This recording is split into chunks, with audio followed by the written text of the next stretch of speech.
అలాగే పర్యావరణం పరిరక్షణతో పాటు మానవుని ఆరోగ్యం కూడా హెల్తీగా చూసుకోవడానికి ఉపయోగపడుతుంది. అదేవిధంగా ప్రతి ఒక్క రైతు కూడా ఈ ప్రకృతి వ్యవసాయ పద్ధతులు అవలంబించాలని తెలియజేస్తాను. నా పేరు కృష్ణయ్య, నేను వ్యవసాయాధికారి పెదకూరుపాడు.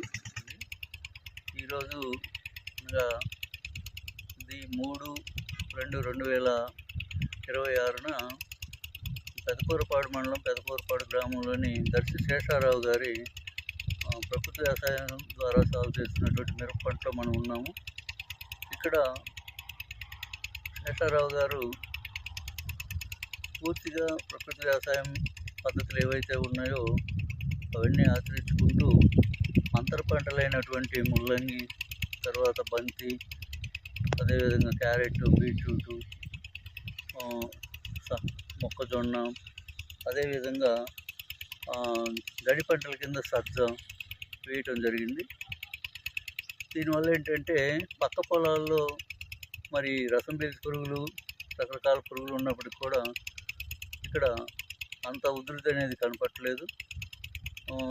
వీటితో ఇక్కడ కషాయాలు తయారు చేసేదాన్ని మనం ప్రస్తుతం పరిశీలిస్తున్నాం.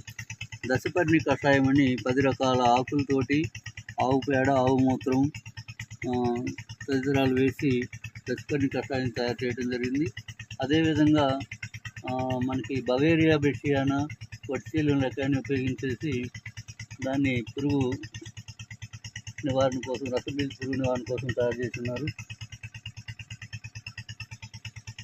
తర్వాత పంచగవ్య కానీ, ద్రవజాంత కానీ ఇక్కడ చెట్టు నీడలో ఈయన తయారు చేయడం జరుగుతుంది. దానివల్ల ఏంటంటే ఈ ద్రవాలు ఏవైతే కషాయాలు తయారు చేస్తున్నారో అవన్నీ కూడా ఎఫెక్టివ్గా పనిచేసేదానికి అవకాశం ఉంటుంది. చెట్టు నీడలో తయారు చేస్తూ ఉన్నారు.